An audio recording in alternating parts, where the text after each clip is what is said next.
Então, comentário. Lembrando que a gente está lendo o capítulo sobre sintonia mediúnica.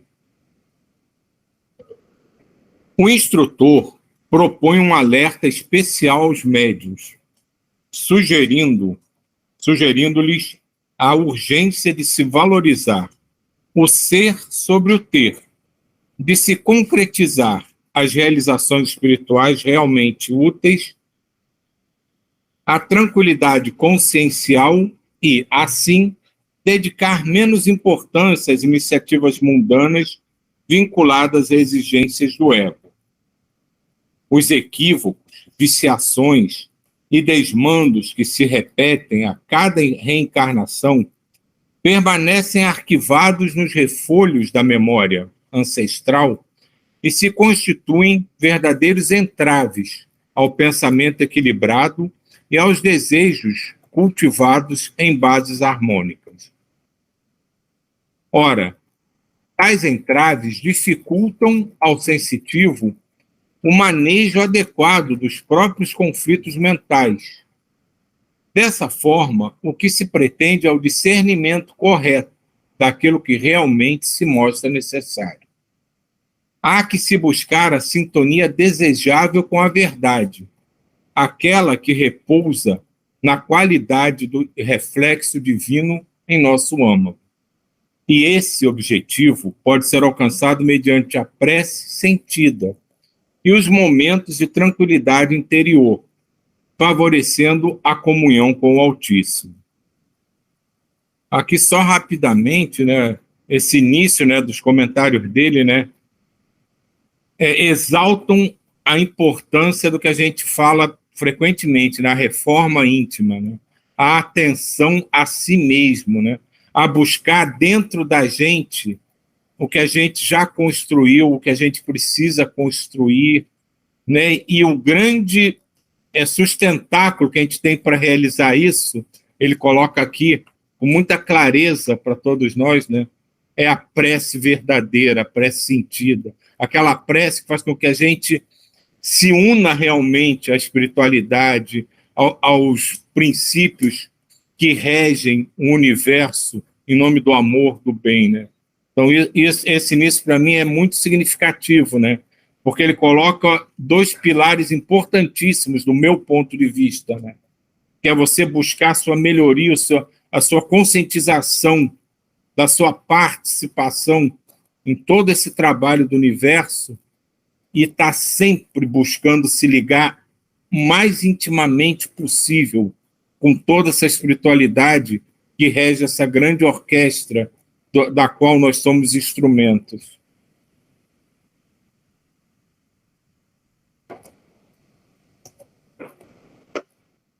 Então, voltando aqui. Ora, tais entraves dificultam ao sensitivo... Não. A mente do médium, desculpa. Opa. Espera aí que eu me perdi.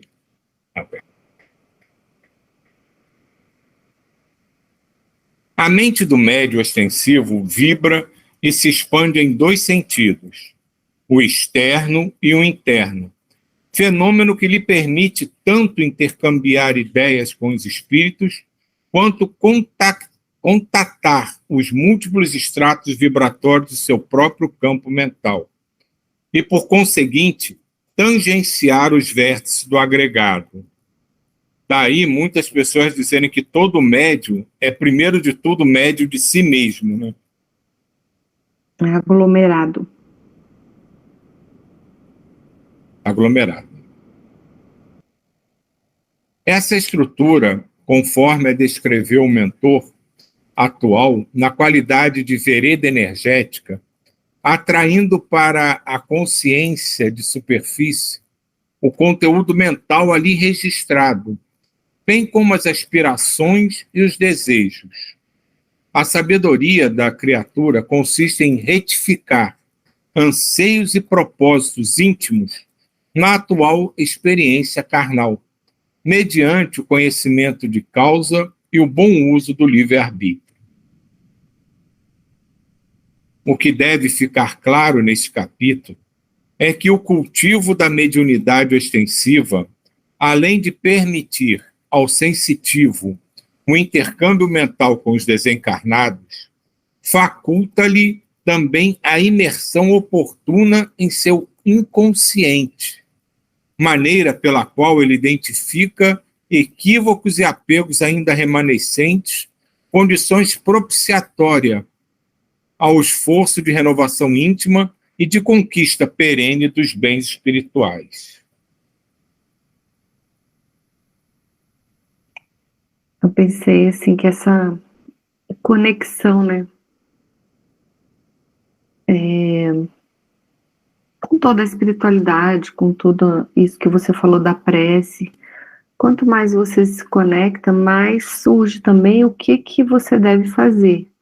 Porque eu faço a prece para ter mais abertura, para ter mais consciência, para mais a espiritualidade aí quando ele fala, né, do médium, vai trazendo o que você tem que fazer, né? Porque a gente não tem muita consciência, então essa conexão é o caminho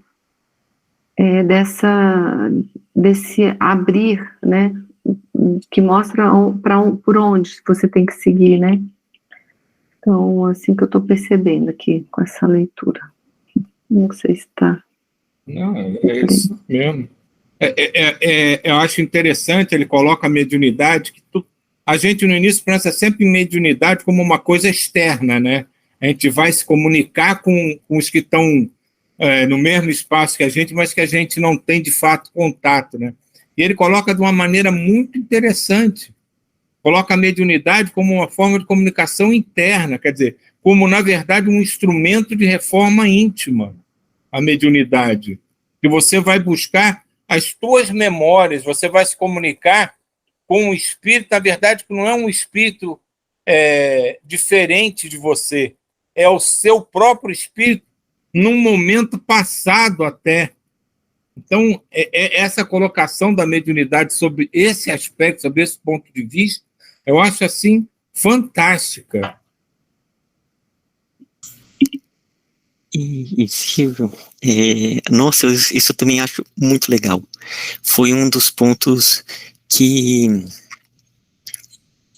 mexeu muito comigo, porque não é tão comum a gente ver o aspecto da mediunidade também como uma maior possibilidade, capacidade de conectar essas estruturas íntimas. E aí eu me lembrei de um caso que eu acho que é só o Silvio que sabe. Há um tempo, quando a gente estava organizando algumas metodologias do mentomagnetismo, sempre baseado no que eles passavam, né? Então, aí tinha uma delas que é uma das mais básicas, né? A metodologia, principalmente no livro 2, que começa a apresentar. Aqui apresenta, assim, meio que no meio do texto, ele apresenta metodologias. E quase sempre, praticamente todas, ativa o campo consciência alerta. Se eu não me engano, acho que são todas, né? Todas sempre parte desse ponto de ativar aquilo que é de mais puro, as frequências mais lindas, e a partir dali vão sendo conexões entre áreas mentais. E aí tem uma das metodologias que é essa que você ativa o campo consciência alerta e você vai criando aquela ramificação com todos os espíritos que estão ligados, né? Então eu pensava assim, opa, aquele ali você está fazendo a conexão com o externo, né, os outros espíritos que estão ligados. E aí, tinha uma outra metodologia que é o seguinte, né, se a pessoa estava com algum problema, por exemplo, um problema, vamos supor que ela está com câncer, então você ativa o campo consciência alerta da pessoa, e aí você conecta, né, junto com o mundo maior, tem todo aquele trabalho, né, de prece, se sintoniza com o mundo maior, com seus mentores, com os mentores da pessoa. E aí, do campo consciência alerta, você faz a conexão com aquele ponto onde é o morbo psíquico, onde está ali a matriz, a causadora desse distúrbio que foi se densificando até chegar no corpo físico. Então ali você vai fazendo aquela energia, né, que às vezes é ligada a alguma questão do passado, algum bolsão kármico, e dali você vai ramificando para todos os espíritos que de alguma forma estão envolvidos naquele trabalho, ativando o campo consciência alerta. Então você faz a rede. Aí a gente fez uma metodologia e entregamos ao mundo maior para recebermos os comentários, né, as modificações, se eles aceitavam. Aí uma coisa que no começo eu nem tinha gostado, né, o que eles modificaram, mas depois, com o tempo, eu fui refletindo como aquilo era profundo, que aí eles falavam assim, olha, essa que vocês fazem a conexão para dentro, no ponto, e o outro para fora, ele é uma coisa só, né, porque quando a gente está fazendo o trabalho energético, as conexões daqueles que estão fora, muitas vezes estão ligados também com aspectos do passado, e então, no fim das contas, está sendo uma atividade só. A gente não faz, quando vai conectando nos campos mentais, e essa questão do fora, do passado, é além do que a gente concebe. Aí ele meio que juntou em uma só, sabe? Na hora eu não gostei, assim, eu não casava muito bem na minha cabeça, né, o porquê isso, mas depois com o tempo eu fui entendendo, e aí é bem isso, né, que vocês colocaram, a mediunidade, essa capacidade, às vezes a gente vê muito para fora, mas é também entrar em todo o universo que tem dentro. E a última coisa também que eu queria compartilhar nessa ideia é existe aquela série Cosmos, né, do Carl Sagan. Depois teve o do Neil Tyson, uma versão nova, maravilhosa. Mas o do Carl Sagan e o do Neil Tyson também tem isso. Que é o seguinte, ele vai, a série é Cosmos. E aí ele vai mostrar o cosmos, mas ele não mostra só o cosmos fora. Ele também mostra que ele vai descendo para o átomo, mostrando que há todo um cosmos na parte, no pequeno, né? Há o infinitamente pequeno também, que é o verdadeiro cosmos. E aí eu acho que a gente pode levar isso para a gente também, né? Que existe todo o aspecto do fora e todo o universo para dentro, que no fim das contas vai se tornando uma coisa só, cada vez mais a gente vai percebendo isso. Então, isso que o Silvio colocou, para mim também foi um dos pontos que mais me ampliou a percepção, sabe? Ainda estou assimilando essas ideias. Então era isso que eu queria compartilhar com vocês aí. E a gente pode extrapolar tudo isso, né? Porque se a gente pegar outras vertentes, né, espiritualistas ou de tentativa de ascensão espiritual, ou o nome que qualquer um queira dar, se pegar a simples meditação, não pode enquadrá-la em todo esse aspecto. Você se interioriza, você se exterioriza. Então, como isso tudo, na verdade, mostra uma ligação entre coisas que, aparentemente, pelos menos observadores, são totalmente diversas e separadas, seguem em direções diferentes, linhas diferentes, mas que, no fundo, elas são exatamente a mesma coisa, o mesmo processo, que simplesmente são explicados de forma diferente. Um mestre desses, ou yogi, ou taoísta, ou budista, que ele se recolhe e ele faz uma meditação profunda, que ele se interioriza, ao mesmo tempo que ele se interioriza e busca essas memórias mais guardadas no seu interior, ele também expande a mente dele e atinge o exterior, tocando vibrações, memórias de outros seres ligados a ele que podem estar ali ao seu redor. Então, é exatamente o mesmo processo.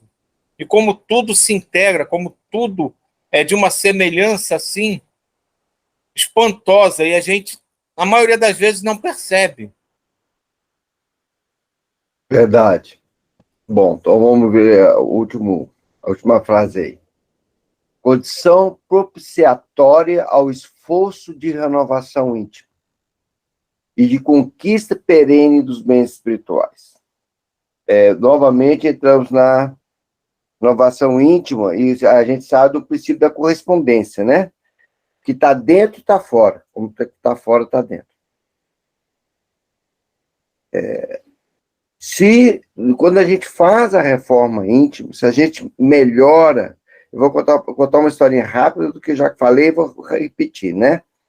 Mas se a gente trabalha o interno, a gente trabalha o externo. Se a gente entra dentro do nosso cosmos interior, a gente fica sempre no cosmos exterior, está tudo aqui dentro de nós, né? Então, volta àquela velha frase, conheça a ti mesmo. A reforma íntima, ela é muito importante. Entrar no âmago do nosso ser. Nos sentir intensamente. Profundamente. Quando mergulhamos em nós, é que encontramos o divino. E é através do divino que encontramos em nós, que a gente vai poder corresponder com o divino que está em Ismael, José, Joaquim, Pedro, né? Então, uma história na psicologia que fala para a gente se reorganizar. A nossa vida está toda atrapalhada, a nossa conta bancária está atrapalhada, a nossa vida conjugal está atrapalhada, a nossa casa está uma bagunça, eu não sei mais o que eu faço, estou desorientado, eu vou fugir, né? Dá vontade de fugir. Começa a reorganizar por fora. Reorganiza as relações. Pede um tempo. A conta bancária, procura o seu gerente. Vê, olha, eu vou fazer uma reprogramação financeira. Se o seu gerente não puder fazer, vai em outro banco, paga a dívida naquele outro banco e reorganiza a situação financeira. Seu quarto está uma bagunça. Começa a organizar a sua gaveta, seu guarda-roupa, a sua cama, os seus móveis. O sapato está tudo lá jogado, um atrás do outro, tudo mutuado, um em cima do outro, uns sapatos velhos, já está até mofando já. Limpe e doe. Isso é o processo da reforma íntima. Na hora que a gente reorganiza o exterior, a gente reorganiza o nosso interior. E aí a gente encontra Deus. Mergulhando no âmago do nosso ser. Então, a condição propiciatória ao esforço de renovação íntima e para uma conquista espiritual perene, não é só aquele momento, não é só aqui e agora. Passa pela reforma íntima e no mergulho do interior. Eu acho que o Ismael conhece bem essa relação aí, né? Como está dentro, está fora, ela é muito importante, é o princípio da correspondência, né? Eu lembrei também da frase que você falou, a gota do oceano contém todo o oceano. Ficou muito, muito marcado. E essa questão aí que você falou de organizar, eu lembrei de uma pessoa que eu fui trabalhar e ele era todo endividado, não queria atender as pessoas que ligavam para ele, aquela confusão, a vida dele, né? Ele nem queria me contratar, porque na época eu estava grávida, eu falei, não precisa nem assinar nada, deixa que eu quero só por um tempo para eu, até o bebê nascer e tudo. E aí, ele acabou aceitando, né? Eu insisti, ele aceitou. E aí ele falava assim, olha, se ligar tal pessoa, ligar para mim, você fala que eu não tô. Porque tava todo endividado, né? Aí a pessoa ligava e eu falava assim, ele não chegou. Você tá não sei o que. Eu falava, ele não chegou, eu não minto. A hora que ele chegar, eu vou ligar para você. E aí ele chegava no trabalho e eu ligava para a pessoa. E quando eu passava, ele falava assim, eu falei que eu não queria falar. Eu falei, olha, conversa com ele, explica a situação. Sei que foram 3 meses que eu fiquei com ele. Aí eu falei, agora eu preciso sair, que o neném vai nascer. Ele, pelo amor de Deus, não vai embora a vida dele. Ele tinha conseguido conversar com as pessoas, tinha conseguido resolver essas situações, o negócio tinha se acalmado. Ele estava em paz. Sabe, como é importante enfrentar, acreditar, né? Se correr, o bicho pega, se ficar, o bicho come. Enfrenta o bicho corre. Mata o bicho. Uma Não, coisa, é uma outra frase que resolve a situação, né? Talvez esse seja o grande dilema da humanidade como um todo, né? A diferença entre o que a gente deve fazer e o que a gente faz. É aquela história da prática e da teoria. Todo mundo sabe, a reforma íntima, todo mundo sabe que deve ser, se não for o mais importante para o nosso desenvolvimento, é um dos pilares do nosso desenvolvimento. Com certeza. Mas só a transição planetária a gente espera que leve mais de 1000 anos. Então, a Chico. teoria e a prática é muito diferente. Pois é, então vou voltar naquela velha frase. A gente enxerga o cisco no olho do vizinho e não enxerga a trave nos nossos olhos. Essa é a importância, nesse processo todo, a importância dos amigos. Então, por exemplo, a Neuza aí agora, a espiritualidade usa a Neuza, a gente é só instrumento. A espiritualidade usa a Neuza para ajudar essa pessoa a encarar o problema. Então, por isso, os verdadeiros amigos, aquele que, às vezes, põe o dedo lá na ferida, né? Ele vai te ajudar. Você tem que enfrentar você tem que arrumar suas gavetas, rapaz. Você tem que arrumar sua conta bancária. Não adianta você fugir. Ele está te ligando, você conversa com ele. Sim. Quer dizer, o verdadeiro amigo, ele é muito importante. E um dos grandes amigos que nós temos, lembre-se, é Jesus. Né? Isso não tem a dúvida, né? Mas nem sempre a gente ouve, né, os grandes amigos, né? E pela experiência pouca que a gente tem com a humanidade, ela normalmente não ouve os bons amigos. Né? Então não basta ter os bons amigos. Você tem que se modificar. Pessoal, eu queria até colocar aqui uma frase aqui que o Guilherme compartilhou, né? A transição planetária vai levar um tempo de transição interna, né? Bacana pra gente refletir aí também. E eu queria também só contar um caso que eu me lembrei quando o Silvio falou da questão do Oriente, daqueles mestres do Oriente, quanto esses assuntos eles são parecidos. E quando a gente vê essa questão do médium como uma pessoa que há uma maior possibilidade de ressonância com o seu entorno, sensibilidade, nos leva a esse aspecto de que, né, de perceber cada vez mais o nosso interior e o nosso entorno. E aí tem uma historinha de um mestre que chama Sri Sri Anandamurti. Ele tinha lá os discípulos, ele saiu, né, tinha umas aves, ele saiu com um guarda-chuva. Aí tava passando assim ao lado de aí um deles, né, que depois contou a história, ele falou assim, poxa vida, né, aqui tem essas aves, dão sombra, né, que ele tá com esse guarda-chuva andando aqui, aí quando vê, aí cai um cocô nele, assim, aí foi na hora que ele tava passando, ele falou assim, é por isso que eu uso guarda-chuva. Ou seja, aquilo ali é uma percepção, ele tava ali andando com essa profunda percepção, sabe, do seu entorno. E tem uma história do Chico nessa mesma ideia, que era até um espírita que ele nasceu lá em Uberaba, em uma família evangélica, que sempre falava que o Chico era um demônio, e ele sempre via, quando se encontrava lá em Uberaba no Chico, era aquela figura. Aí depois ele foi crescendo, e se tornou espírita, se envolveu no espiritismo, e teve um dia que ele estava na livraria, aí apareceu assim o Chico, ele olhou pro Chico e falou assim, agora você não me vê mais como um demônio, né? Essa é aquela mediunidade que envolve e consegue entrar todo o processo de sintonia, de ressonância, que cada vez mais vai sendo trabalhado, sabe?